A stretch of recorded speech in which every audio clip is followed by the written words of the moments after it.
उन दिनों मैं शहर में एक कारखाने में नौकरी करता था और एक दिन मेरा दोस्त मनीष अचानक काम पे ना आने की वजह से मुझे डबल शिफ्ट करनी पड़ी थी और इस वजह से मुझे देर रात 12:30 बजे घर लौटना पड़ा। और मैं काम पर आने जाने के लिए साइकिल का इस्तेमाल करता था और मुझे हर रोज घर जाने के लिए एक छोटा सा जंगल पार करना पड़ता था।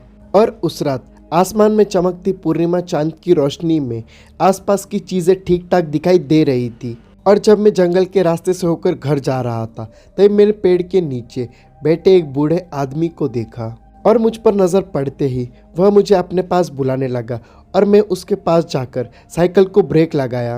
और फिर उन्होंने बोला कि बेटा, क्या तुम मुझे गांव छोड़ दोगे? तुम्हारा बड़ा उपकार रहेगा। मैंने पूछा, चाचा आप इतनी रात को इस सुनसान जंगल में क्या कर रहे हो? वह बोले, मैं यहाँ पर नया आया हूँ और गांव में जाना चाहता हूँ, परंतु रास्ता भटकने की वजह से कुछ समझ में नहीं आ रहा है।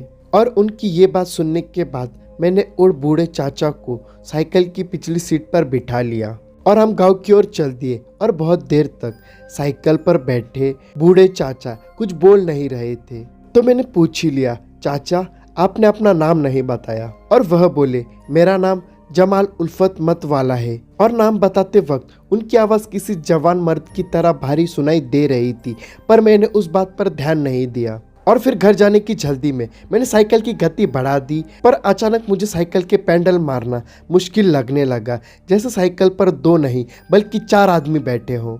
और तब अचानक बढ़ने वाले वजन की वजह से मुझे थकावट होने लगी और मैं बस साइकिल रोक ही रहा था कि साइकिल फिर से हल्की हो गई, मानो साइकिल पर मौजूद सारा वजन हवा में उड़ गया हो। और अचानक कितना हल्का महसूस हो रहा था, इसलिए मैं एक नज़र पीछे मुड़कर चाचा को देखा तो मैं चौंक गया, क्योंकि चाचा साइकिल पर नहीं थे।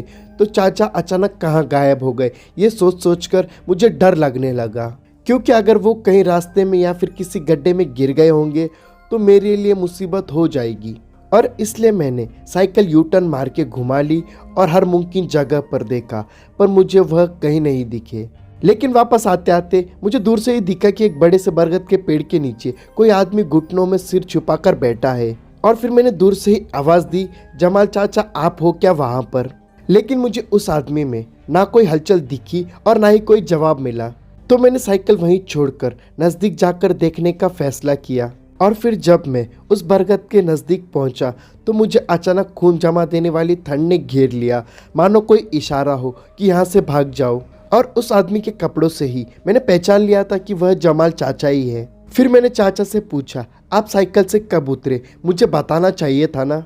चलिए मैं आपको छोड़ देता हूँ। और मेरा इतना कहने के बावजूद भी चाचा में कोई हलचल नहीं थी और वो बस मुंडी को घुटनों के बीच झुका के बैठे रहे। और अब मुझे डर लगने लगा था और ऊपर से वहां पर ठंड भी थी, तो मुझे लगा कि चाचा का राम नाम सत्य तो नहीं हो गया। जिसके बाद मैं उन्हें उठाने के लिए धीरे धीरे नजदीक गया।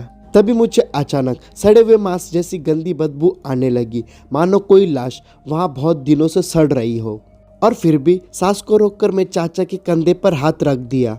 और उस वक्त उस छोटे से स्पर्श से मुझे जो महसूस हुआ, उससे मेरी दिल की धड़कन रुक गई, क्योंकि चाचा का शरीर बिल्कुल किसी बर्फ की तरह ठंडा पड़ गया था। और मैं उनकी तरफ डर भरी निगाहों से देख रहा था कि तभी उनमें मुझे हलचल नजर आई। और उसके बाद जो भयंकर चीज़ मेरी आंखों के सामने खड़ी थी, उसे देखकर मेरे मुंह से निकलने वाली चीख ने जंगल के सन्नाटे को चीर कर रख दिया था, क्योंकि जमाल चाचा का सिर अब उनके कंधों पर नहीं बल्कि उनके हाथों में था और उनका धड़ उनकी कटी हुई मुंडी को हाथ में लेके खड़ा था। और उसके बाद मैं वहाँ से किसी शिकारी से डरे हुए खरगोश की तरह भागा और फिर वह प्रेत भी अपना कटा हुआ सिर अपने हाथों में लेकर मेरे पीछे भागने लगा।